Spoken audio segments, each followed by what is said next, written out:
Hijriah yang akan disampaikan oleh Ustadz Dr. Zul Arwan Lubis MPDI. Kepada Al Ustadz kami persilakan dengan segala hormat.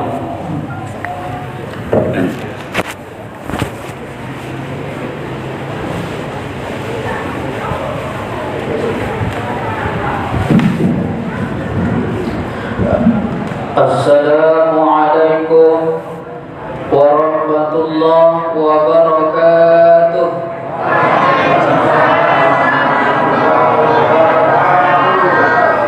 Masih kurang semangat. Jalan-jalan ke Sibolga, singgah sebentar membeli aini kuah. Yang menjawab salam saya doakan masuk ke surga. Assalamualaikum warahmatullahi wabarakatuh.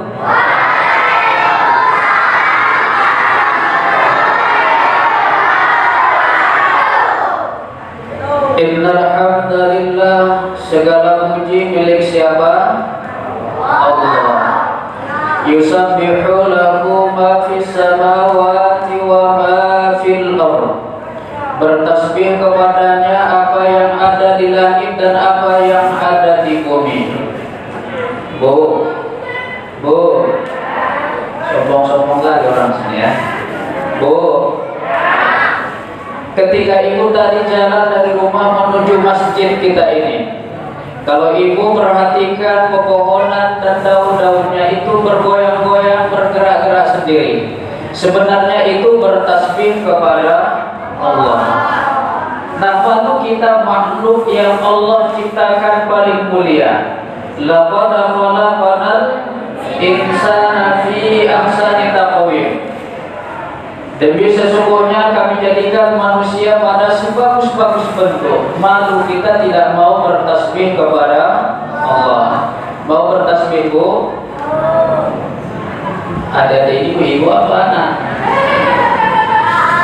Mau bertasbih, Bu? Adik-adik mau bertasbih? Ayo sama-sama kita bertasbih. Subhanallah walhamdulillah wa la ilaha illallah wallahu akbar wa la haula wa la quwwata illa billahil aliyyil azim. Subhanallah walhamdulillah wa la ilaha illallah wallahu akbar wa la haula wa la quwwata illa billahil aliyyil azim. Sekali lagi, subhanallah walhamdulillah wa la ilaha illallah wallahu akbar wa la haula wa la quwwata illa billahil aliyyil azim. Kata Rasul, kalimatani khafifatani 'alal lisan, thaqilatani 'alal mizan, subhanallah wa bihamdihi subhanallahil azim. Ada dua kalimat kata Rasulullah yang ringan dalam ucapan tapi berat dalam timbangan, yaitu kalimat subhanallah wa bihamdihi subhanallahil azim. Ada sebuah kisah ketika Imam Ahmad bin Hanbal, ini cerita tentang membaca tasbih tadi. Ketika Imam Ahmad bin Hanbal sedang musafir dalam menuntut ilmu, hingga tiba di sebuah masjid dia beristirahat. Sambil beristirahat dia melihat seorang penjual kue sambil mengaduk kuenya sambil membaca tasbih tadi. Subhanallah walhamdulillah wa la ilaha illallah wallahu akbar wa la haula wa la quwwata illa billahil aliyyil azim. Sambil mengaduk kue sambil membaca tasbih. Imam Ahmad penasaran lalu didekati penjual kue. Ya Dari tadi saya perhatikan kamu sambil mengaduk kue, sambil membaca tasbih. Apa terangan yang kamu dapatkan dari membaca tasbih? Apa jawaban penjual kue? Wahai fulan, sejak saya mengamalkan tasbih, tahmid dan tahlil sambil berjualan, 99% doa saya sudah diijabah oleh Allah. Illa wahid, katanya, melainkan wahid berapa nak? Adik-adik, wahid isnain, tiga, 4, 5, 6, nggak tahu. Harus kita kuasai bahasa Arab. Saya teringat dulu ketika safari dakwah di tanah, masih di Kabar Jahe. Ada situ satu kampung namanya Lausimomo. Kalau kita masuk kampung itu ketakutan, karena semua di situ penyakit kusta yang jarinya putus-putus. Dan di situ sudah ada satu rumah sakit yang bekerja sama dengan WHO. Suatu hari ketika saya pulang dari masjid berpapasan dengan seorang pendeta. Tapi anehnya pendeta itu menyapa saya bukan dengan bahasa Karo, bahasa Indonesia ataupun bahasa Inggris. Tapi pendeta itu menyapa saya dengan bahasa Arab. Min aina anta, katanya. Dari mana engkau? Saya pun heran, saya jawab, ana min masjid ya rohib, saya dari masjid wahai Pak Pendeta. Karena penasaran tentang menyapa dengan berbahasa Arab, saya mari bertanya, ya rohib, dimana anta tufhamil lughatil arabiyyah, wahai Pak Pendeta, sekarang kenapa kalian sudah bisa berbahasa Arab? Jawaban yang mencengangkan yang saya dapatkan, li'anna imamuna fi Indonesia wa ghairu Indonesia al-an tufhamil lughatil arabiyyah, kata pendeta itu. Karena pemimpin kami yang ada di Indonesia dan di luar Indonesia saat ini sudah bisa berbahasa Arab. Malu kita orang Islam, Al-Quran bahasa Arab, Nabi bahasa Arab, di dalam kubur bahasa Arab, di surga bahasa Arab, tidak bisa berbahasa Arab. Maka adik-adik ada di sini sekolah ngaji kan? Ada. Pelajari bahasa Arab itu tidak mesti buah kali, tidak. Sedikit demi sedikit paham, terutama apa yang kita baca dalam sholat.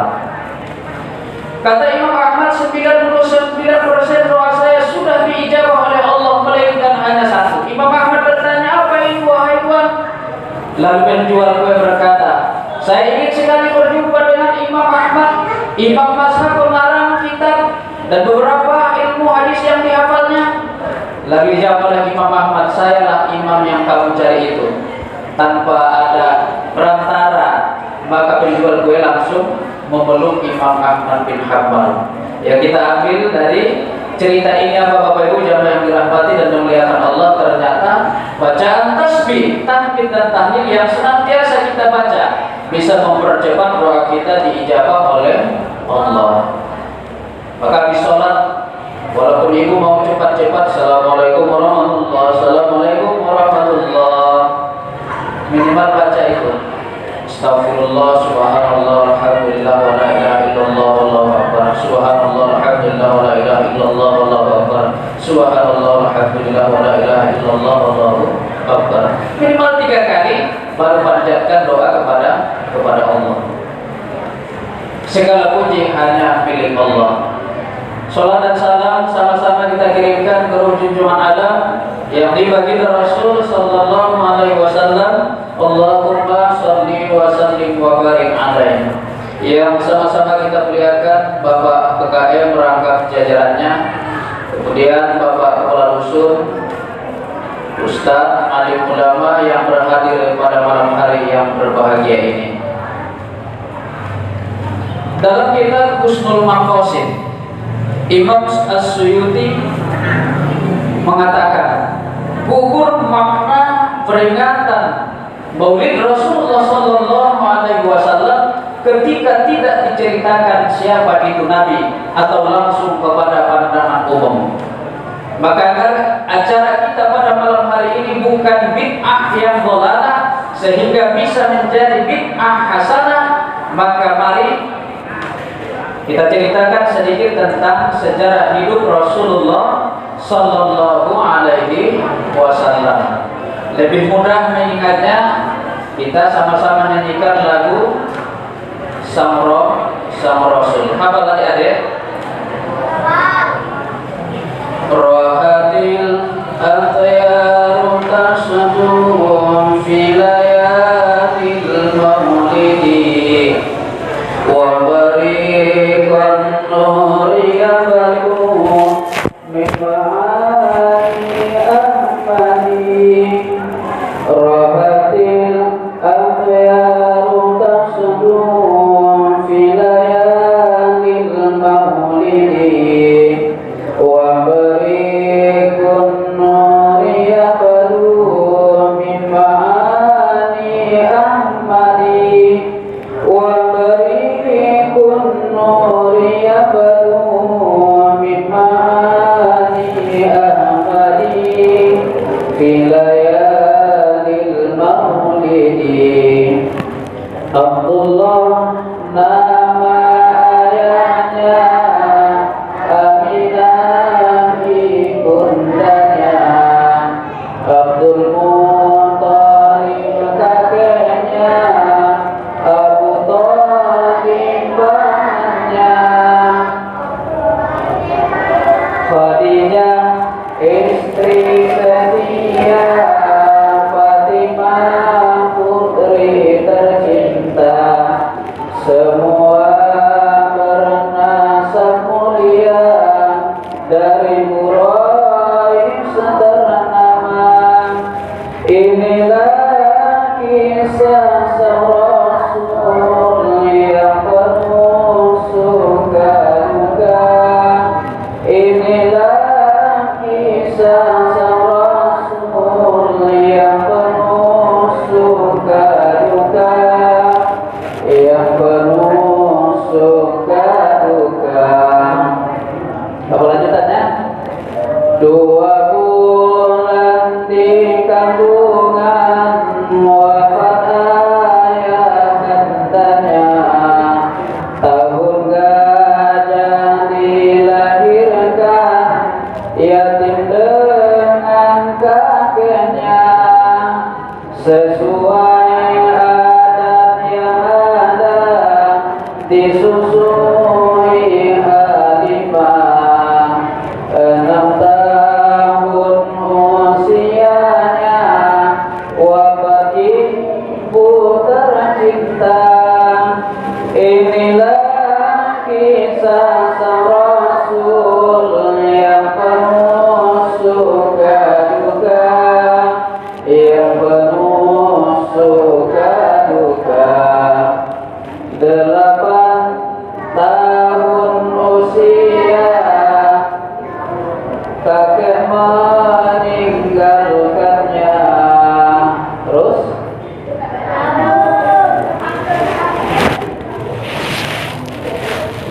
kalau hafal adik-adik, hafal langsung secara sejarah singkat hidup Nabi. Ulang lagi. 8 tahun usia, kakek meninggalkannya, Abu Thalib menjaganya, Muhammad paling membela. Terus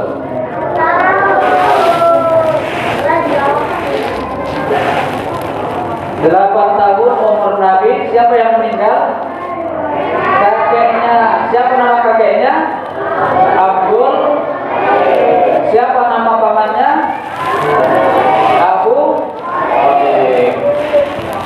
25 tahun memperistri Khadijah. Inilah kisah sang Rasul yang penuh suka duka, yang penuh suka duka. 30 tahun usia, mempersatukan bangsa dalam peletakan batu Hajar Aswad mulia. Genap 40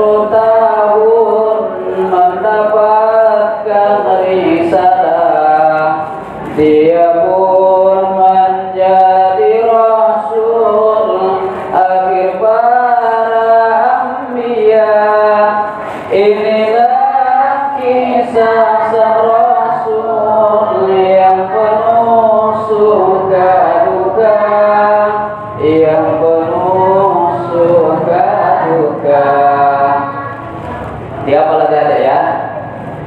Di situ sudah dijelaskan berapa umur Nabi, meninggal ayahnya, meninggal ibunya, meninggal kakeknya, apa pekerjaan Nabi waktu kecil, apa waktu kecil? Menggembala. Saat kecil menggembala, dagang saat remaja. Setelah remaja apa pekerjaan Nabi? Berdagang. Umur 40 tahun Nabi diangkat menjadi Rasul yang terakhir. Apakah ada lagi Nabi setelah Nabi Muhammad? Tidak ada lagi. Nabi Muhammadlah Nabi yang terakhir, dan tidak ada lagi Nabi setelah Nabi Muhammad Sallallahu Alaihi Wasallam. Itu dia sejarah singkat dari kehidupan Rasulullah Sallallahu Alaihi Wasallam. Lalu apa pentingnya kita memperingati Maulid Nabi Muhammad Sallallahu Alaihi Wasallam pada zaman now? Atau apa hikmah kita memperingati Maulid? Minimal ada 5M nanti yang menjadi hikmah peringatan Maulid kita Rasulullah Sallallahu Alaihi Wasallam. Ada 5M. Kalau nanti dapat 5M, selesai Ustaz drama, Ustaz kasih hadiah. Maka dengarkan bagus. Hikmah dari peringatan Maulid kita pada malam hari ini dengan 5M yang pertama apa? Mencontoh. Siapa yang kita contoh? Yang kita contoh adalah Rasulullah Sallallahu Alaihi Wasallam. Laqad kana lakum fi Rasulillahi uswatun hasanah, kata Allah. Demi sesungguhnya telah ada pada diri Rasulullah itu suri tauladan yang baik. Apa yang kita contoh dari Rasulullah Sallallahu Alaihi Wasallam itu? Yang pertama ibadahnya, kemudian akhlaknya, kemudian sosialnya. Kalau kita lihat bagaimana ibadahnya Rasulullah Sallallahu Alaihi Wasallam, kata Aisyah, ketika aku bangun tengah malam, aku lihat Rasulullah masih sedang sujud. Saya tidur lagi, kemudian bangun lagi, saya lihat Rasulullah masih juga dalam sujud. Hingga saya mengira bahwa Rasulullah itu telah wafat, kata Aisyah. Begitu lamanya Rasulullah sholat pada tengah malam. Bahkan di hadis lain kata Aisyah, Rasulullah itu lamanya berdiri dalam sholat sampai bengkak kakinya. Kita juga banyak yang bengkak kakinya, tapi bengkak bukan karena sholat, bukan karena lama berdiri, karena asam urat. Itu kata Aisyah. Padahal Rasulullah yaghfirullahu ma taqaddam wa ma ta'akhkhar. Rasul sudah Allah jamin masuk ke dalam surga. Tapi kalau Rasulullah dilihat ibadahnya luar biasa, terutama pada malam hari, kata Aisyah radhiyallahu anha, Rasulullah itu lama berdiri dalam sholat, lama sujud dalam sholat. Ini yang harus kita contoh, ibadahnya Rasulullah Sallallahu Alaihi Wasallam. Selain melakukan amalan-amalan wajib, Rasul begitu hebat amalan-amalan sunnahnya. Amalan sunnah pada tengah malam yaitu sholat tahajud. Ada dalam riwayat Bukhari tata cara sholat tahajud yang sangat bagus. Kata Rasulullah, man ta'arratul maqal la ilaha illallah wahdahu la syarikalah lahul mulku wa lahul hamdu yuhyi wa yumiitu wa huwa ala kulli syai'in qadir. Subhanallah walhamdulillah wa la ilaha illallah wallahu akbar wa la haula wa la quwwata illa billah. Thumma yad'u Allahumma ighfirli thumma yusalli qabiltu salatahu, rawahul Bukhari. Kata Rasulullah, siapa yang bangun tengah malam kemudian membaca zikir. Ternyata Bapak Ibu jemaah yang dirahmati dan dimuliakan Allah, berbeda doa yang kita baca bangun ketika mau sholat subuh. Yang biasa kita baca adalah alhamdulillahilladzi ahyana ba'dama amatana wa ilaihin nusyur. Tapi kata Rasulullah, kalau kita bangun tengah malam, doa yang dibaca yang tadi, posisi masih di atas tempat tidur, baca zikir tadi, la ilaha illallah wahdahu la syarikalah lahul mulku wa lahul hamdu hamdu yuhyi wa yumiitu wa huwa 'ala kulli syai'in qadir. Subhanallah walhamdulillah wa la ilaha illallah wallahu akbar wa la haula wa la quwwata illa billah. Lalu diangkat tangan berdoa kata Rasulullah, Allahumma ighfirli, ya Allah ampunilah aku. Baru setelah itu ambil air wudu, lakukan sholat tahajud. Itu adalah sholat tahajud yang berterima, dan doa setelah itu sangat diijabah oleh Allah Subhanahu wa ta'ala. Sudah hafal yang tadi pikirnya? Coba kita ulang. La ilaha illallah wahdahu la syarikalah, lahul mulku wa lahul hamdu yuhyi wa yumiitu wa huwa 'ala kulli syai'in qadir. Subhanallah walhamdulillah wa la ilaha illallah wallahu akbar wa la haula wa la quwwata illa billah. Habis itu angkat tangan, Allahumma ighfirli, Allahumma ighfirli, Allahumma ighfirli. Ambil air wudu, lakukan tahajud. Itu adalah sholat tahajud yang berterima, dan doa setelah itu sangat dijawab oleh Allah Subhanahu wa ta'ala. Kata Rasulullah sallallahu alaihi wasallam, kita semua mempunyai permasalahan hidup, mempunyai kesusahan, mempunyai kesulitan, maka waktu terbaik mengadukan kepada Allah adalah selesai sholat tahajud. Jangan kalau itu sedikit punya masalah update status, ditulisnya di beranda Facebook, suamiku selalu pulang malam, malamnya tengah 1, tengah 2, kurasa sudah ada simpanan suamiku di luar, dia update status. Padahal kalau ibu ragu tentang kelakuan suami, cukup bangun tengah malam tahajud, adukan sama Allah.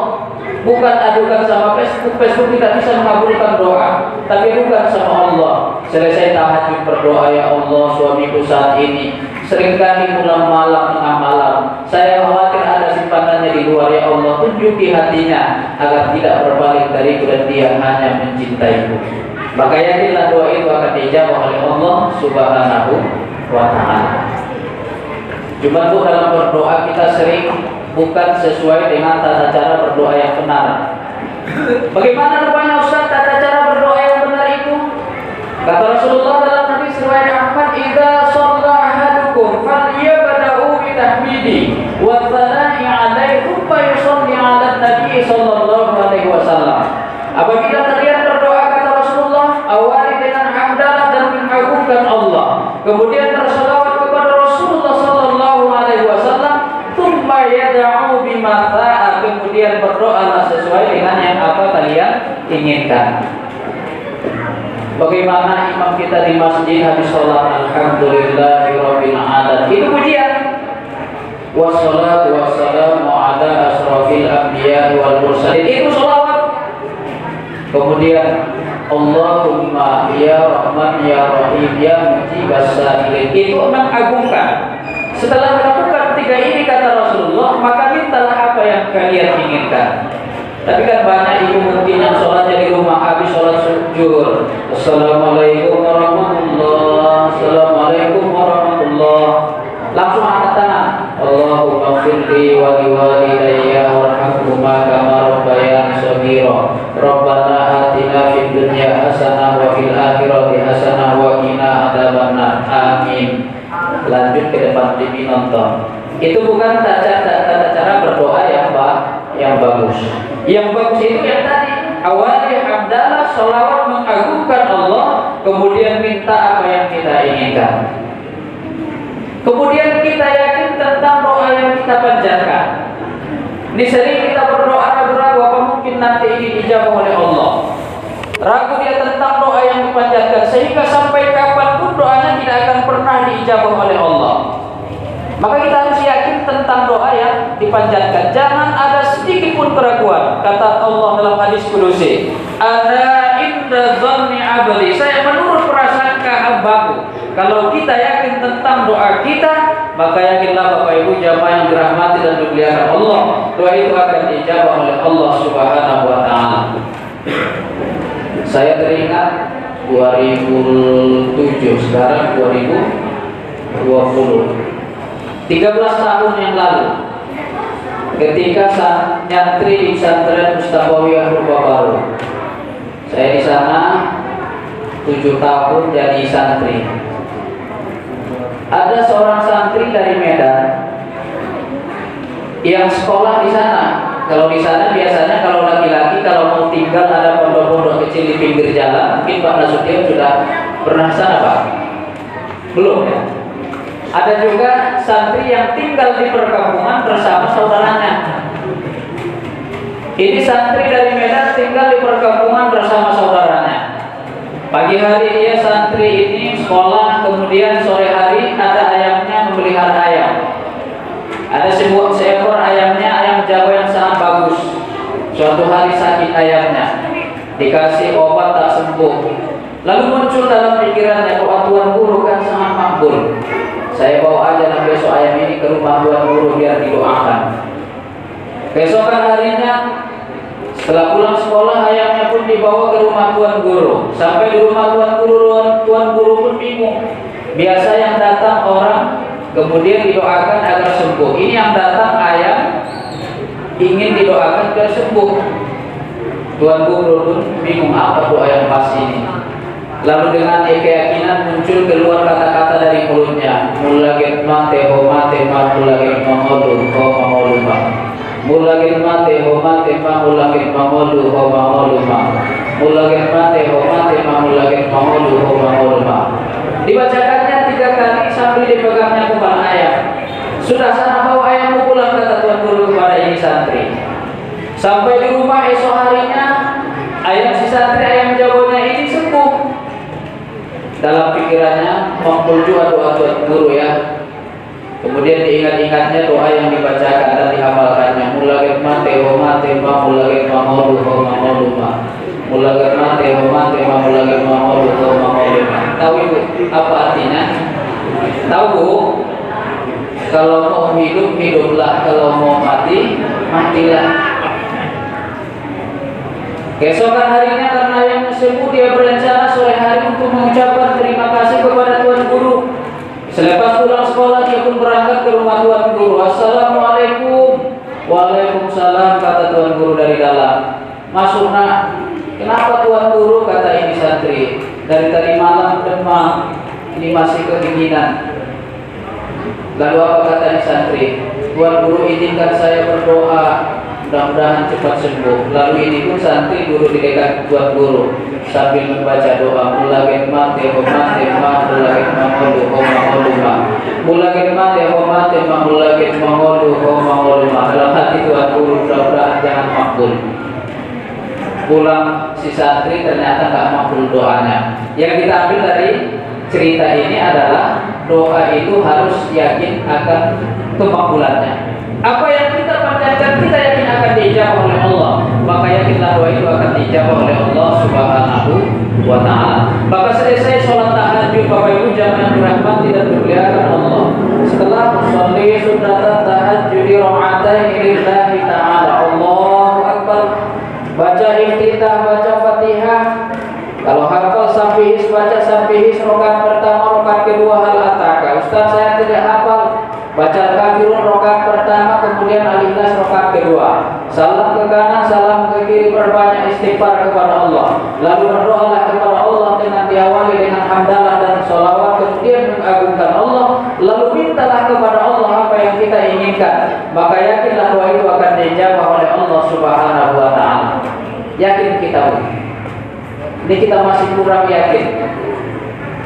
Ada juga dulu kawan saya satu tamatan dari pesantren, tamat tahun 2009. Dia masuk pesantren sudah dalam keadaan yatim. Bayangkan Bapak Ibu bagaimana susahnya orang tuanya seorang ibu menyekolahkannya. Tapi tamat dari pesantren, beberapa bulan kemudian saya dapat info beliau sudah melanjutkan kuliahnya di Timur Tengah. Lalu saya kirim pesan melalui messenger dan bertanya, dari mana antum mendapatkan dana sehingga bisa kuliah ke Timur Tengah? Dia pun menjawab, saya juga tidak tahu dari mana ibu mendapatkan uang. Tapi ibu bercerita pernah seorang dermawan memberikan uang kepada ibu, dan itulah yang saya mau berangkat untuk ke Timur Tengah ini. Bayangkan Ibu, itu setara dengan ongkos umroh, tidak sedikit. Lalu saya bertanya, apa ada amalan ibumu yang istimewa sehingga bisa mendapatkan keistimewaan datang tiba-tiba dermawan memberikan uang yang tidak sedikit.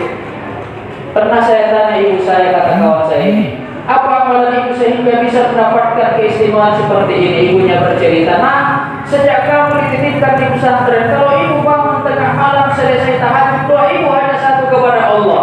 Ya Allah, anakku saat ini sedang di pesantren. Ketika nanti tamat pesantren, berikan jalan termudah untuk melanjutkan pendidikan. Bayangkan Bapak Ibu jamaah yang dirahmati dan dimuliakan Allah, 7 tahun ibunya berdoa dengan doa yang sama kepada Allah yang memiliki sifat Ar-Rahman dan Ar-Rahim, pengasih penyayang di sepertiga malam, dan yang mendoakan ibu itu seorang ibu yang doanya tidak pernah tertolak. Apa mungkin doa itu tidak diijabah oleh Allah? Manusia saja kita datangi sebulan, pekan 1, 2, 3, nanti di akhir pekan atau di akhir bulan akan diberikan apa yang kita minta. Ini Allah yang memiliki sifat Ar-Rahman dan Ar-Rahim, malu dia kalau tidak mengijabah doa-doa yang kita panjatkan. Maka jangan pernah kita berputus asa mendoakan suami, Bu. Suami mendoakan istri, orang tua mendoakan anak, anak mendoakan kedua orang tua. Doa anak terhadap orang tua tidak ada penghalangnya, begitu juga doa anak terhadap orang tua tidak ada penghalangnya. Maka saat ini kalau anak-anak kita kelas 1 SMA, doakan, ya Allah, anakku saat ini sudah kelas 1 SMA, 3 tahun lagi akan menamatkan SMA, berikan jalan termudah ya Allah agar bisa melanjutkan ke perguruan tinggi yang diinginkannya. Bayangkan Bu, kalau ibu berdoa 3 tahun dengan doa yang sama, apa mungkin doa itu tidak dijawab oleh Allah? Bapak Ibu yang anaknya saat ini sedang kuliah, sudah semester 5 ya, atau semester 3, karena ini semester ganjil. Kalau saya masih semester 5 ya, di program Dr. UIN Sumatera Utara. Sekitar setahun lagi ya, setahun lagi atau sekitar 8 bulan barulah selesai. Yang saat ini semester 5, semester 7, semester 3 atau semester 1, doakan, ya Allah, anakku saat ini sedang kuliah pada semester 1. Ketika tamat nanti kuliah, berikan jalan termudah ya Allah mendapatkan pekerjaan yang sesuai di bidangnya. Bayangkan Bu, kalau berdoa itu selama 3 tahun, 2 tahun ataupun 1 tahun terhadap anak, yang doa kita tidak pernah terhalang terhadap anak, maka yakinlah doa itu dijawab oleh Allah. Atau yang saat ini anak kita sedang melamar bekerja, kesana kesini, lamar kesana, lamar kesini, berbulan-bulan tidak ada diterima, maka ibulah solusinya, bapaklah solusinya. Berdoalah kepada Allah agar diberikan kemudahan anak kita mendapatkan pekerjaan. Dan waktu terbaik itu adalah di sepertiga malam selesai melakukan sholat tahajud. Tapi jangan lupa tadi baca zikir la ilaha illallah wahdahu la syarika lahul mulku wa lahul hamdu yuhyi wa yumiitu wa huwa ala kulli syai'in qadir. Subhanallah walhamdulillah wa la ilaha illallah wallahu akbar wa la haula wa la quwwata illa billah. Berdoa Allahumma firli, ambil air wudu, lakukan tahajud. Itu adalah tahajud yang berterima, dan doa setelah itu sangat dijawab oleh Allah Subhanahu wa taala.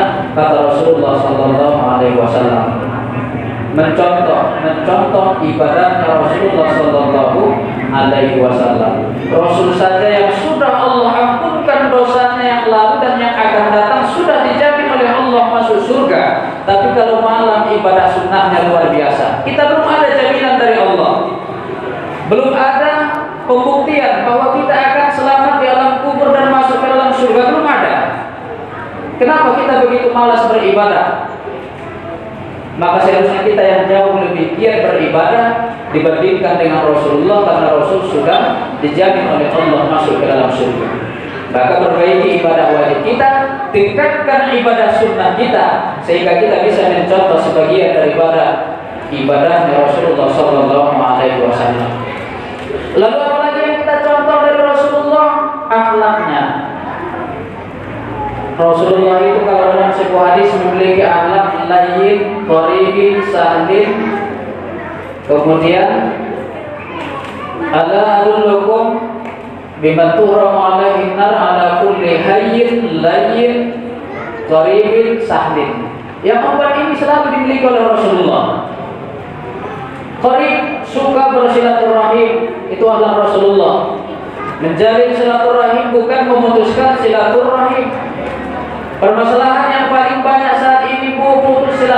gara-gara pembagian harta warisan yang tidak sesuai ilmu faraid. Ini paling banyak permasalahan saat ini. Harta warisan ditinggalkan, ada untuk anak laki-laki, ada untuk anak perempuan, tapi harta warisan dibagi sama rata, sehingga yang laki-laki tidak menerima, sehingga muncul permusuhan antara pihak laki-laki dengan si perempuan. Kalau mau memberikan kepada perempuan boleh-boleh saja, tapi setelah dibagi secara ilmu faraid. Bagian laki-laki 2 kali bagian perempuan 2 kali bagian si laki-laki. Jangan disamaratakan sehingga terjadi permusuhan. Tidak ada lagi silaturahim. Padahal Rasulullah itu suka menghubungkan silaturahim. Man ahabbu ayyubsatalahu fi rizqihi wa yusha'a fi athari falyasir rahimah. Kata Rasulullah, siapa yang ingin Allah panjangkan umurnya, Allah luaskan rezekinya, maka hubungkan silaturahim. Ini kalau di Medan banyak Bu meninggal tetangga sebelah rumah tak tahu namanya, tak kenal karena tidak pernah menghubungkan silaturahim. Berangkat pagi pulang malam, berangkat pagi pulang malam, tak pernah menghubungkan silaturahim dengan jiran tetangga. Padahal dalam Islam 40 rumah ke belakang itu saudara kita atau jiran tetangga kita yang harus kita hubungkan silaturahim. 40 rumah ke depan, 40 rumah ke kanan, 40 rumah ke kiri, 160 rumah di sekitar kita itu harus kita hubungkan silaturahim. Jangan pernah putus. Saya yakin kalau di sini terhubung silaturahim dengan baik.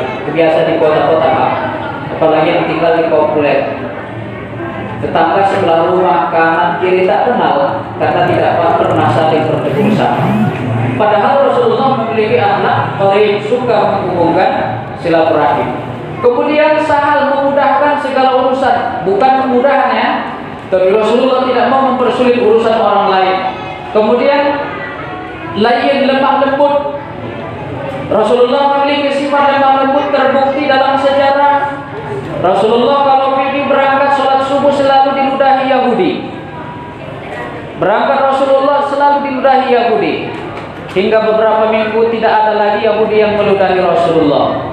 Rasul bertanya kepada tetangganya, kemana ini bapak yang setiap hari selalu meludahi saya, kata Rasulullah. Lalu tetangganya bilang, ya Rasul, dia sedang sakit.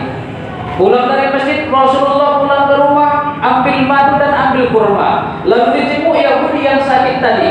Lalu Rasulullah masuk ke dalam rumahnya, dilihatnya Rasul datang, dia pun sudah ketakutan. Lalu apa kata Rasulullah? Tenang, saya datang ke sini hanya ingin menjenguk. Bagaimana keadaanmu, kata Rasulullah. Lalu Yahudi itu pun karena melihat kelembutan akhlak Rasulullah, apa yang dikatakan oleh Rasulullah, asyhadu an la ilaha illallah wa anna Muhammad Rasulullah. Saya bersaksi tiada Tuhan selain Allah dan engkau Muhammad benarlah utusan Allah. Yahudi tadi langsung masuk Islam. Karena apa? Karena akhlak lain, kelemah lembutan dari Rasulullah sallallahu alaihi wasallam. Dan masih banyak lagi akhlak-akhlak yang diperlihatkan Rasulullah. Bagaimana ketika Rasulullah dilempari di Taif sampai berdarah pipinya, malaikat Jibril turun menawarkan, ya Muhammad, izinkan saya angkat gunung Uhud lalu ditimpakan kepada penduduk Taif. Apa kata Rasulullah? Jangan wahai Jibril. Lalu Rasul mengangkat tangan, Allahumma hdi qaumi fa innahum la ya'lamun. Ya Allah, tunjukilah kaumku karena mereka sesungguhnya tidak mengetahui. Kalau bapak dilempar pakai batu, lempar pakai apa? Pakai martil ya. Lempar pakai pisang aja kita sudah lempar orang pakai batu. Tapi Rasulullah tidak, malahan didoakan orang yang melemparnya itu agar mendapatkan hidayah dari Allah Subhanahu wa taala. Lalu apa lagi yang harus kita contoh dari Rasulullah? Sikap sosial Rasulullah. Rasul itu sama suka membantu orang-orang yang lemah, suka menolong anak-anak yatim. Sehingga kata Rasulullah, orang-orang yang merawat mengasuh anak yatim, saya nanti di dalam surga bersamanya seperti buah ibu jari ini. Begitu dekatnya, tidak ada yang bisa memisahkan, kata Rasulullah, orang-orang yang menyayangi dan mengasihi anak yatim. Itu M yang pertama, hikmah dari maulid kita pada malam hari ini mencontoh. Siapa yang kita contoh? Rasulullah Sallallahu Alaihi Wasallam. Apakah yang kita contoh? Ibadahnya, akhlaknya, kemudian sosialnya. Lalu yang kedua, merubah. Setelah peringatan Maulid kita pada malam hari ini, kita harus merubah. Merubah apa Ustaz? Merubah dari yang negatif kepada yang positif. Kalau selama ini kita malas sholat, mulai saat ini berubah menjadi rajin sholat. Siapa yang sholat isya tadi? Ada Ustaz? Oh banyak ya, alhamdulillah. Ada berapa rakaat sholat isya? Berapa? 4 apa 5? 4 rakaat. Memperbaiki ibadah sholat. Kalau kita selama ini malas sholat, maka saatnya melalui peringatan Maulid Rasulullah Sallallahu Alaihi Wasallam ini, mari kita menjadi orang yang rajin sholat. Dan sholat adalah ibadah yang pertama dihisab nanti di hari Yaumul Kiamat. Saya ulangi sekali lagi, ibadah sholat adalah ibadah penentu dari semua ibadah kita, dan ibadah yang mula-mula nanti dihisab di hari Yaumul Kiamat. Apa kata Rasulullah dalam hadis riwayat Tabrani? Awwalu ma yuhasabu bihi al-'abdu yaumul qiyamah as-shalah. Fa in salahat salaha sa'iru 'amali wa in fasadat fasada sa'iru 'amali. Yang mula-mula nanti dihisab di hari yaumul qiyamah, kata Rasulullah, ibadah salat kita. Apabila bagus ibadah salat kita, maka ibadah yang lain pun dianggap menjadi bagus. Tapi apabila sudah rusak ibadah salat kita, maka ibadah yang lain pun dianggap menjadi rusak. Sedekah kita yang sudah miliaran, zakat kita, sholat puasa kita, ibadah haji kita, ibadah umrah kita, tapi sholatnya bolong-bolong, maka nanti ketika dihisab di hari Yaumul Kiamat tak ada pahalanya. Kemana ya Allah pahala ibadah sedekahku, ibadah membaca Al-Quranku, ibadah umrahku, ibadah haji tidak dimunculkan oleh Allah. Ternyata dia ibadah bersedekah tapi tidak sholat, puasa tapi tidak sholat, berangkat umroh berkali-kali tapi tak sholat, berangkat haji tak sholat. Sehingga orang tua kampung kita dulu sering bilang, percuma kau haji kalau tidak sholat. Ternyata pengambilan dari hadis tadi, semua apa yang kita lakukan akan sia-sia kalau ibadah sholat belum bagus. Karena yang mula-mula nanti dihisab di hari Yaumul Qiyamah adalah ibadah sholat kita. Perbaiki ibadah sholat. Dalam kitab Qisas Uswatul Muslimin ada diceritakan, ketika Rasulullah duduk bersama sahabat Abu Bakar dan Umar. Belum tidur kan? Ketika Rasulullah duduk bersama sahabat Abu Bakar dan Umar, tiba-tiba datang seorang pemuda menangis menjumpai Rasulullah. Ya Rasulullah, ayahku telah meninggal dunia, tapi belum seorang pun yang mengurus fardu kifayahnya. Kata Rasulullah, wahai pemuda, berangkatlah dan akan disusul oleh Abu Bakar dan Umar untuk mengurus fardu kifayah orang tua. Pemuda tadi berangkat disusul oleh Abu Bakar dan Umar. Sesampainya Abu Bakar dan Umar di rumah orang tua si pemuda tadi, alangkah mereka terkejutnya, wajah orang tua si pemuda tadi berubah menjadi wajah babi hutan yang sangat hitam. Abu Bakar dan Umar pulang kembali menjumpai Rasulullah, kemudian menceritakan. Lalu Rasulullah berangkat, sesampainya Rasul doakan dan utus seperti sedia kala. Setelah dimandikan, disolatkan, dikafani. Setelah dimandikan, dikafani, disolatkan. Dan ketika mau memasukkan ke liang kubur, sekali lagi dibuka wajahnya, berubah menjadi wajah babi hutan yang sangat hitam. Rasul doakan kembali sehingga utuh seperti sedia kala. Setelah selesai prosesi pemakaman, Rasul bertanya kepada anaknya, ya fulan, dosa apa yang dilakukan ayahmu semasa hidup sehingga di dunia ini saja sudah Allah tampakkan siksanya? Anaknya menjawab, ya Rasul, ayahku semasa hidup suka meninggalkan ibadah sholat. Nauzubillah min dzalik. Maka bapak-bapak, ibu semua yang dirahmati dan dimuliakan Allah, kita pelihara ibadah sholat kita jaga sebisa mungkin kita lakukan di awal waktu. Ada perbedaan antara orang yang menganggap sholat hanya sebagai kewajiban dan kebutuhan. Orang yang menganggap sholat hanya sebatas kewajiban ini yang seribu, masih mengulur waktu sholat. Sudah berkumandang azan, nanti ajalah. Lewat 1 jam, nanti aja. hingga 5 menit terakhir baru dilakukan sholat, bahkan terkadang tak jadi dilakukan sholat, diulur-ulur waktu sholat. Tapi ada orang yang sudah naik tingkat, dan ini harus kita upayakan. Sebelum kita meninggal dunia, kita sudah naik tingkat ke tingkat ini. Selain menganggap sholat sebagai kewajiban, juga sebagai kebutuhan. Maka orang yang seperti ini bisa kita lihat ketika terdengar suara panggilan azan, tergerak hatinya langsung mengerjakan di awal waktu, cari masjid terdekat, ambil air wudhu lalu lakukan sholat di awal waktu. Ketika sedang dalam perjalanan, perhentikan kendaraan, cari masjid terdekat, lakukan sholat di awal waktu. Karena sholat baginya selain kewajiban juga sudah menjadi kebutuhan. Kita bisa nanti koreksi diri masing-masing, apa sudah naik kepada tingkat ini, atau pada tingkat yang pertama sholat itu hanya sebatas kewajiban. Terus kita upayakan sehingga nanti sebelum kita meninggal dunia, sholat sudah menjadi kewajiban sekaligus kebutuhan untuk kita. Sehingga nanti kita lah yang dikatakan oleh Allah, qad aflahal mu'minun alladzina hum fi sholatihim khashi'un. Beruntung orang-orang yang beriman. Siapa itu orang beriman yang beruntung? Mereka yang khusyuk dalam sholatnya. Tapi berbicara khusyuk ini sulit sekali, Pak. Sulit sekali, Bu, ya. Apalagi kata Imam Nawawi Al-Bantani dalam kitab Marwahil Ubudiyah, ada satu setan khusus yang mengganggu, merayu, menggoda kita ketika sedang sholat, namanya khinzib.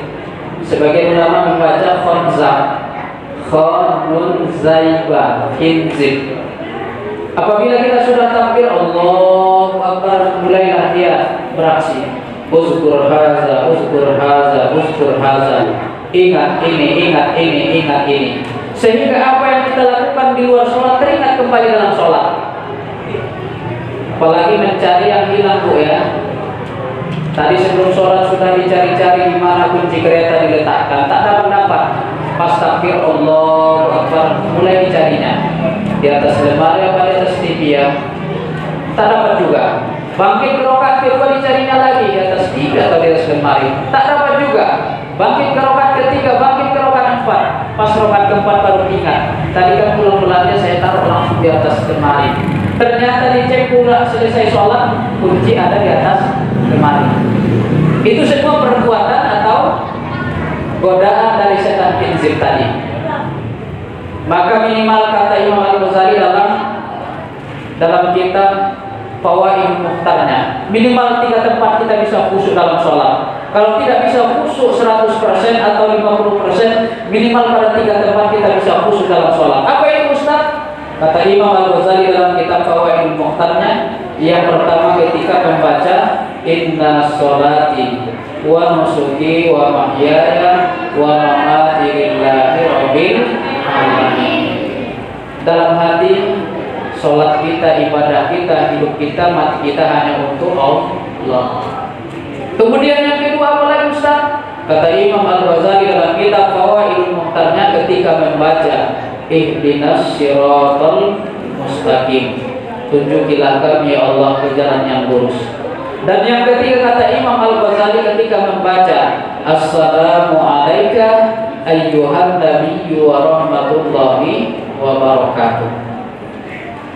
Kalau tidak bisa 100% khusyuk ataupun di bawah, minimal 3 tempat ini kita bisa khusyuk, fokus mengingat Allah Subhanahu wa ta'ala ketika baca inna sholati, ketika baca ihdinas siratal mustaqim, ketika membaca assalamu alayka ayyuhan nabiyyu wa rahmatullahi wa barakatuh. Imam Sayyidina Ali saja kalau 100% khusyuk belum bisa. Dikisahkan pernah satu hari Imam Sayyidina Ali menjumpai Rasulullah. Lalu Rasul bertanya, ya Ali, apa bisa kamu khusyuk 100% dalam sholat? Dengan tenang dijawab oleh Imam Ali, insya Allah bisa ya Rasul. Lalu Rasul memberitakan, coba sholat sunnah menurut kamu 2 rakaat. Kalau bisa khusyuk 100%, nanti saya berikan juga kesayangan saya sebagai hadiah, kata Rasulullah. Lalu Imam Ali pun takbir Allahu Akbar. Rakaat pertama masih khusyuk, fokus ingat Allah. Tiba rakaat kedua ketika tahiyat akhir, at-tahiyatul mubarakatus shalawatut thayyibatu lillah. Dalam hati Imam Ali, juga mana nanti yang dikasih Rasul ya, yang masih disimpannya atau sering dipakainya. Assalamu alayka ayyuhan nabi wa rahmatullahi wa barakatuh wassalam sampai fil alamina innaka hamidum majid. Yang ingat Imam Ali hanya itu, jubah yang tersimpan atau yang sudah dipakai. Selesai salam ditanya oleh Rasulullah, ya Ali, apa sudah khusyuk salat 100%? Dengan jujur Imam Ali menjawab, belum ya Rasul, karena tadi ketika tahiyat yang saya ingat hanya hadiah yang Rasul janjikan. Jubah yang mana, apa yang masih tersimpan atau yang sering dipakai oleh Rasulullah, sehingga tak jadi mendapatkan hadiah dari Rasulullah. Apalagi yang kita yang masih awam. Setara Sayyidina Ali saja 100% susah, tapi tetap kita terus berupaya sebelum meninggal dunia sholat kita bisa khusyuk. Setelah 3 tempat tadi ada lagi tambahan. Maka kata Imam Al-Ghazali dalam Ihya Ulumuddin, setelah yang pertama, agar bisa mencapai sholat khusyuk itu sempurnakan wudhu. Sempurnakan wudhu. Kita kan sering berwudhu yang rukun saja, ya kan Bu? Ibu ke tempat berwudhu, basuh wajah sekali sambil berniat, tangan sekali, sebagian kepala sekali, kaki sampai mata kaki sekali, habis itu selesai. Lalu lakukan sholat, Allahu Akbar. Wudunya sudah sah dalam kajian fikih. Tapi ketika kita mau mencapai sholat khusyuk, kata Imam Al-Ghazali, yang pertama itu sempurnakan wudu. Bagaimana Ustaz wudu yang sempurna itu? Kita menuju tempat wudu. Kalau bergabung dengan kamar mandi, bismillah cukup dalam hati. Nawaitul wudu'a, belum sunnah-sunnahnya dulu. Kalau bergabung kamar mandi dengan WC cukup dalam hati. Lalu basuh 2 tangan, berkumur-kumur, kemudian istinsyaq. Khusus sholat zuhur, asar, maghrib, isya, istinsyaq. Hirup air, biarkan keluar. Tapi khusus mau sholat subuh, lakukan istinsyaq, kata Rasulullah. Istinsyaq jauh lebih dahsyat daripada istinsyaq. Kalau istinsyaq tadi kita hirup air, biarkan keluar. Tapi istinsyaq kita hirup air kemudian dihembuskan. Lakukan 3 kali. Karena kata Rasulullah dalam hadis muttafaqun alaih, fa inna syaitan yabitu ala khaysumihi bin naum. Karena setan itu bertempat tinggal pada lubang hidung kita ketika sedang tidur. Maka ketika kita tidak istinsyaq di pagi hari, hanya membasuh wajah, tangan, tak ada istinsyaq, setan itu tetap di lubang hidung. Bangun kita sampai tidur lagi, bangun lagi, tidur lagi, setan itu tetap pada lubang hidung. Sedangkan corong hidung ini berhubungan langsung dengan hati, sehingga bisa membuat setan tadi lebih mudah dari hidung ke hati, hidung ke hati, dan membisik-bisikkan sehingga kita mudah melakukan kemaksiatan dan tidak khusyuk dalam beribadah. Maka kalau di pagi hari lakukan ini, kata Rasulullah, agar setan itu hilang dari lubang hidung kita. Tapi jangan nanti pulang ibu ke rumah, ambil cermin lalu tengok mana kata Ustaz itu tadi setannya. Enggak akan nampak, karena dia makhluk halus. Tapi pada hakikatnya, kalau kita tidak istinsyaq di pagi hari, ketika mau sholat subuh tadi, berwudu mau sholat subuh, itu setan tetap terus pada lubang hidung kita. Maka lakukan istinsyaq. Hirup air, hembuskan, baru berniat wudu. Melafazkan niat dalam kajian Syafi'i sunnah untuk menguatkan niat. Nawaitul wudu al-raf'il hadatsil asghari fardhan lillahi ta'ala. Sampai air ke wajah, dalam hati aku berniat untuk mengangkatkan hadas kecil karena Allah Ta'ala. Basuh wajah 3 kali, tangan sampai siku 3 kali, seluruh kepala 3 kali, 2 telinga 3 kali. Habis itu menghadap kiblat, apa yang dibaca? Asyhadu an la ilaha illallah wahdahu la syarika wa asyhadu anna Muhammadan abduhu wa rasuluh. Allahumma ja'alni minat tawabin wa ja'alni minal mutatahhirin wa ja'alni min ibadikas shalihin. Ini kalau yang sempurna. Ada 3 tingkatan doa ini.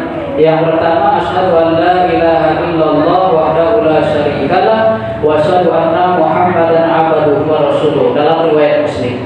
Jadi kalau ada nanti ikutannya, ketika cerita-cerita sama teman sebelah, kamu baca doa selesai itu apa? Dibacanya sampai wa rasuluh, jangan disalahkan. Berarti dia ikut pendapat riwayat Muslim. Yang kedua sampai ditambah Allahumma ja'alni minat tawabin wa ja'alni minal mutatahhirin. Ini dalam hadis riwayat Tirmizi.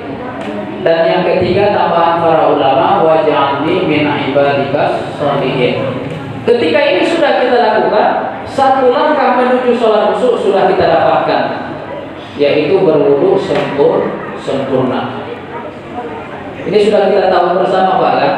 Dari kita kecil sudah tahu cara berwudu yang benar dan yang sempurna. Tapi dalam pengamalan sering kita lupa. Langsung basuh wajah, tangan, kepala, kaki. Yang sunnah-sunnah tidak dilakukan. Maka kalau kita ingin mencapai sholat khusyuk, kata Imam Al-Ghazali, yang pertama sempurnakan wudu. Lalu yang kedua tafahum, pahami makna apa yang kita baca. Ini yang sering kita masih kalah dengan orang mu'allaf. Saya 4 bulan lalu jumpa dengan seorang mu'allaf, kemudian dia bercerita, Ustaz, saya masuk Islam baru 4 bulan, alhamdulillah, bacaan sholat bersama artinya sudah saya hafal. Baru 4 bulan, kitabku sudah ada Islam 60 tahun, 30 tahun, 45 tahun. Surah Al-Fatihah pun tak tahu artinya. Padahal at-tafahum itu penting sekali. Sambil kita membaca bacaan sholat, sambil dipahami maknanya. Allahu Akbar kabira walhamdulillahi katsira, segala puji bagi Allah Maha Besar, segala puji bagi Allah yang sebanyak-banyaknya, dan Maha Suci Allah di waktu pagi dan di waktu petang. Sehingga ketika kita memahami apa yang kita baca dalam sholat, tak ada ruang memikirkan hal-hal di luar sholat, sehingga akan hasil lahu khusyuk tadi. Maka Bapak Ibu jamaah yang dirahmati dan dimuliakan Allah, itu juga dengan adik-adik. Saat ini masih mudah menghafal. 10 menit bisa hafal itu. Bacaan iftitah bersama artinya. Fatihah bisa hafal 5 menit. Gunakan kesempatan itu, hafal hafalan sholat bersama artinya. Sehingga ketika nanti kalian sudah beranjak besar, beranjak dewasa, bacaan sholat itu sudah hafal semua, dan dalam sholat pun sudah bisa memahami apa yang dibaca. Kalau mama-mama kalian yang sudah umur 45 tahun payah. Hari ini hafal, nanti bacaan alhamdulillahirabbil alamin, segala puji bagi Allah Tuhan semesta alam. Besok hafal lagi lupa. Nah, adik-adik yang masih MDTA, TPQ, pelajari bagus-bagus bacaan sholat bersama artinya, sehingga nanti ketika kalian sudah balik sholat bisa memahami apa yang dibaca, maka akan hasillah khusyuk. Tapi bagi kita yang belum hafal, yang sudah balik, Bapak Ibu semua sekarang sudah canggih. Kalau tidak ada tuntunan sholat, tinggal download di Play Store, kan? Download di Play Store tuntunan sholat. Sambil duduk-duduk bisa dibaca, dibuka HP-nya, sehingga bisa kita memahami apa yang kita baca dalam sholat, dan khusyuklah nanti sholat kita. Itu M yang kedua, berubah apa tadi? Berubah dari hal yang negatif kepada yang positif. Ada Ustaz juga yang malas belajar, melalui peringatan Maulid ini menjadi rajin belajar. Kemudian M yang ketiga, hikmah dari peringatan Maulid Rasulullah SAW ini membiasakan apa itu Ustaz? Membiasakan amalan-amalan sunnah. Abdul amal ada wa in qala kata Rasulullah. Abdul amalan itu menetapinya sekalipun itu sedikit. Tadi kita sudah bercerita tentang tahajud. Jangan nanti malam ibu bangun langsung 8 rakaat tahajud. Yang muncul besok hari apa? Capek juga tahajud ya, sehingga tidak bersemangat lagi. Tapi mulai saja 2 rakaat Pak. Malam ini nanti kita bangun jam tengah malam 2 rakaat tahajudnya. Besok malam 2 rakaat. Setahun 2 tahun biarlah 2 rakaat. Tapi dia tetap setiap malam kita tahajud. Dibandingkan nanti malam kita langsung bangun 8 rakaat tahajudnya, tapi hanya sekali dalam sebulan, jauh lebih bagus biarlah tahajud kita 2 rakaat, tapi terus menerus kita lakukan. Setahun 2 tahun biarlah tahajud kita 2 rakaat. Tahun ketiga tambah 4 rakaat. Tahun keempat tambah menjadi 6 rakaat. Tahun selanjutnya tambah menjadi 8 rakaat. Tahun berikutnya tambah menjadi 11, ditambah witir 3 rakaat. Luar biasa kalau kita sudah bisa seperti itu, dan pertahankan sampai kita meninggal dunia. Karena amalan yang paling dicintai oleh Rasulullah itu katanya amalan yang terus menerus dilakukan, sekalipun itu hanya sedikit. Begitu juga ibu sudah tahu tentang fadilah sholat duha. Mulailah besok hari duha 2 rakaat. Setahun 2 tahun ya duhanya 2 rakaat. Tahun selanjutnya 4 rakaat. Tahun selanjutnya 6 rakaat. Tahun selanjutnya 8 rakaat. Hingga pada akhirnya nanti sebelum kita meninggal dunia, sholat duha kita sudah 12 rakaat di pagi hari. Sama halnya dengan bersedekah. Kalau bisa mungkin kita harus bersedekah setiap hari. Tidak bisa setiap hari sekali seminggu, tapi ada terus menerus yang kita lakukan sedekah kita. Karena luar biasa sedekah ini pahalanya yang Allah janjikan. Dan terkadang kita masih kurang yakin tentang sedekah ini, apalagi matematika sedekah. Kalau matematika kita, uang kita 1 juta, kita sedekahkan 100.000, berapa sisa uang kita, Pak? 900.000. Itu matematika kita. Tapi matematika sedekah berbeda. Uang kita 1 juta, kita sedekahkan 100.000, uang kita menjadi 1.900.000. Yang 100.000 tadi kali 10. Man jaa bil hasanati falahu asyru amsalihha, kata Allah. Satu kebaikan Allah balas 10. 100 kali 10 jadi 1 juta. Menjadi uang kita 1.900.000. Bahkan kata Allah, wallahu yudha'ifu liman yasha. Allah lipat gandakan tergantung siapa yang dia kehendaki. Bisa kali 1.000, bisa kali 1 juta lagi. Maka orang dermawan tidak akan pernah jatuh miskin. Karena semakin dia memberi, semakin Allah lipat gandakan kekayaannya. Dulu ada sekitar 5 tahun yang lalu berita viral dari Jawa, seorang supir becak yang setiap hari Jumat siapapun yang menaiki becaknya gratis. Setiap hari Jumat. Tiba-tiba satu hari istri seorang pejabat ban mobilnya bocor, lalu dinaiki becak diantar sampai ke rumah. Dikasih ongkos 100.000. Apa jawaban supir becak? Maaf Bu, hari ini saya sedang sedekah. Ditambah lagi oleh ibu tadi, maaf Bu, hari ini saya sedang sedekah. Pulang suami sore hari diceritakan, apa kata suami? Coba ulangi lagi Jumat depan, apa dia konsisten dengan amalannya. Jumat selanjutnya diulangi lagi oleh istri pejabat ini, dinaiki becak yang sama, diantar sampai rumah, bukan karena ban mobilnya bocor lagi, akan tetapi menguji ke istiqomahan seorang supir becak. Diantar sampai rumah sudah disiapkan ongkos 500.000, diberikan kepada supir becak. Apa jawaban supir becak? Maaf Bu, hari ini saya sedang sedekah. Tidak diterimanya. Pulang suami diceritakan kembali, ulang lagi sekali lagi Jumat depan. Jumat yang selanjutnya diulangi oleh istri pejabat tadi, dinaiki becak yang sama, diantar sampai di rumah sudah disiapkan uang 1 juta untuk ongkos naik becak. Sesampai di rumah dikasih kepada supir becak. Apa jawaban supir becak? Maaf Bu, hari ini saya sedang sedekah. Tidak diterimanya. Pulang suami sore hari ceritakan, apa kata suami? Panggil ajudan, cari di mana rumahnya, urus semua keperluan mereka. Mereka satu keluarga. Akan saya berangkatkan umroh.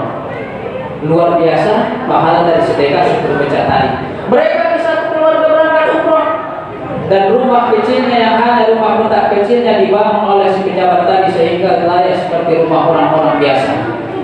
Itu hanya di dunia, belum lagi nanti di akhirat balasan sedekah yang akan Allah berikan kepada kita. Maka kata Rasulullah, as-shadaqatu tajlibur rizqa. Sedekah itu menarik datangnya rezeki.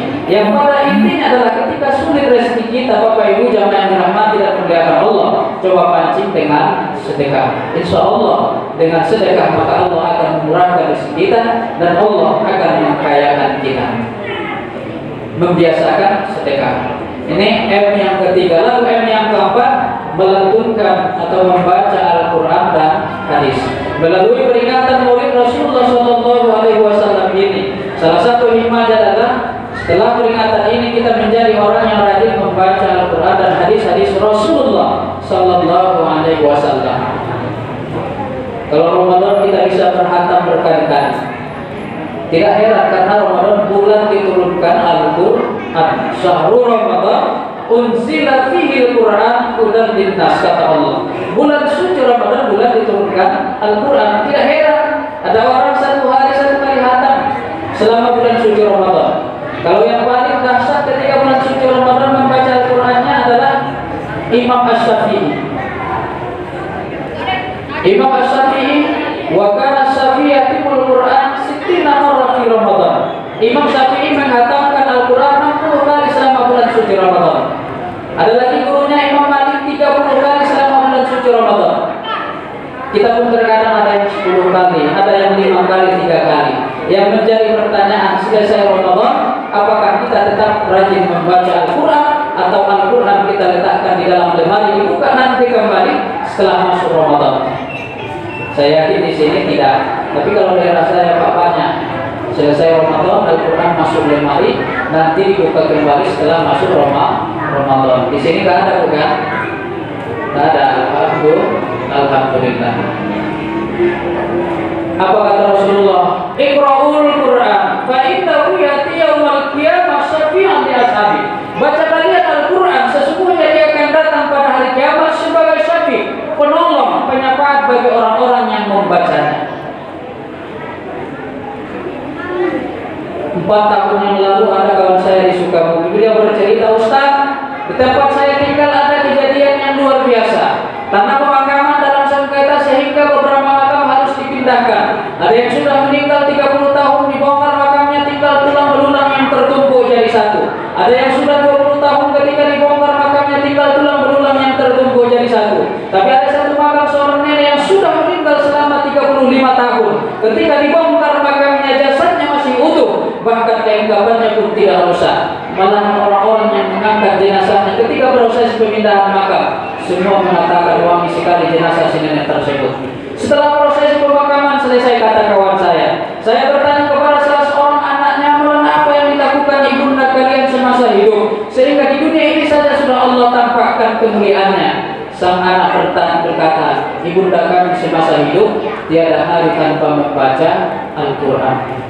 Maka Bapak Ibu yang dirahmati dan dimuliakan Allah Subhanahu wa Ta'ala, tetap terus kita baca Al-Quran setiap hari.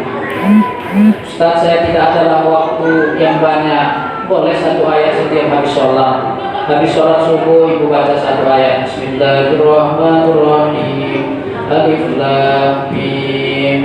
Shadaqallahul Azim. 1 ayat. Nanti habis zuhur baca lagi 1 ayat. Bismillahirrahmanirrahim. Dzalikal kitabu la raiba fihi hudan lil muttaqin. Shadaqallahul Azim. Sudah 2 ayat. Habis asar 1 lagi. Alladzina yu'minuna bil ghaibi wa yuqimuna as-salata wa mimma razaqnahum yunfiqun. Shadaqallahul Azim. 3, tanpa menyita waktu banyak. Habis maghrib 1 lagi. Walladzina yu'minuna bima unzila ilaika wa ma unzila min qablik wa bil akhirati hum yuqinun. Shadaqallahul Azim. Habis Isya 1 lagi. Ulaika ala hudan mir rabbihim wa ulaika humul muflihun. Shadaqallahul Azim. 5 ayat 1 hari yang sudah kita baca. 1 ayat saja kita baca sehari sholat tanpa menyita waktu kita yang banyak. 5 hari kali sebulan 150 ayat, sudah hampir setengah juz yang kita baca. Dan yang kita amalkan itu sudah terus menerus. Ustaz, saya mau bacanya habis maghrib langsung 5 ayat boleh. Ustaz, saya mau bacanya habis Isya langsung 5 ayat boleh. Yang jelas ada wiridan kita yang kita baca Al-Quran dari awal hingga akhir. Hatam kembali, ulangi nanti. Hatam kembali, ulangi lagi. Itulah kata Rasulullah, amalan yang paling afdal. Terkadang karena jarangnya baca Al-Quran, baca ayat dalam sholat pun bisa lari. Pernah Pak Nasution suatu saat saya sholat di sebuah masjid. Imam yang biasa tak datang, lalu maju seorang bapak jadi imam. Rakaat pertama baca Al-Kafirun, lancar. Rakaat kedua baca Al-Kautsar, lupa ujung ayatnya. Ghairil maghdubi alaihim waladdallin. Amin. Bismillahirrahmanirrahim. Inna a'tainakal kautsar fasholli lirabbika wanhar. Inna a'tainakal kautsar fasholli lirabbika wanhar. Inna a'tainakal kautsar fasholli lirabbika wanhar. Mana pendapat ujung ayatnya? Malah mahum dari belakang disambungnya inna lillahi wa inna ilaihi raji'un. Bisa terjadi kalau kita jarang baca Al-Quran, Pak. Pernah juga bacaan apa? Sopaten. amma yatasaalun 'anil naba'il 'azim alladzi hum fihi mukhtalifun kalla saya'lamun kalla law ta'lamuna ilmal yaqin latarawunnal jahim thumma latarawunnaha 'ainal yaqin. Lari ke At-Takasur. Mungkin ibu yang sering baca Al-Asri kan, lari ke Atin. Wal 'asri innal insana lafi khusr illa alladziina aamanu wa 'amilus shalihati falahum ajrun ghairu mamnun. Lari ke Atin atau sebaliknya Atin lari ke Al-Asri. Illa alladziina aamanu wa 'amilus shalihati wa tawassaw bil haqq wa tawassaw bis sabr. Bisa kalau dalam kita membaca Al-Quran, maka melalui peringatan Maulid ini, jadikanlah hari-hari kita dengan senantiasa membaca Al-Quran. Kemudian kita baca juga hadis-hadis Rasulullah SAW, karena inilah sumber hukum yang paling kuat, Al-Quran dan Al-Hadis. Lalu yang kelima adalah melantunkan sholawat kepada Rasulullah. Inna awlan nasi bihim yaumul qiyamah, kata Rasulullah, aksaruhum alayya salat. Sesungguhnya umat yang paling mulia nanti di antara umatku di hari yaumul qiyamah adalah yang paling banyak bersolawat kepadaku. Maka mari kita senantiasa Bapak Ibu jamaah dirahmati dan dimuliakan Allah, bersolawat kepada Rasulullah sallallahu alaihi wasallam. Sama-sama kita bersolawat. Ya Nabi salam alaika, ya Rasul salam salam alaika, ya Habib salam alaika, salawatullah alaika, ya Nabi salam alaika, ya Rasul salam salam alaika, ya Habib salam alaika, salawatullah alaika, ya Nabi salam alaika, ya Rasul salam salam alaika, ya Habib salam alaika, salawatullah alaika, salawatullah alaika.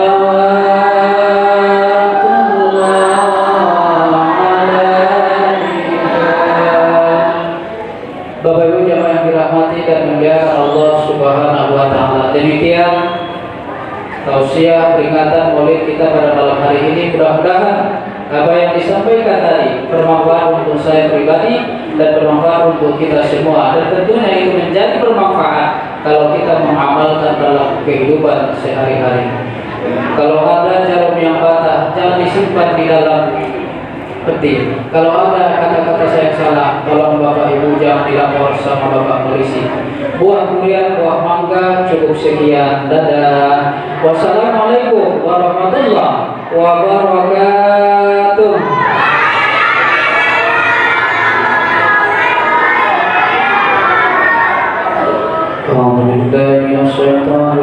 Bismillahirrahmanirrahim. Alhamdulillahi rabbil alamin. Wahdahu wassalatu wassalamu ala asyrafil anbiya'i wal mursalin wa ala alihi wa sahbihi ajma'in. Allahumma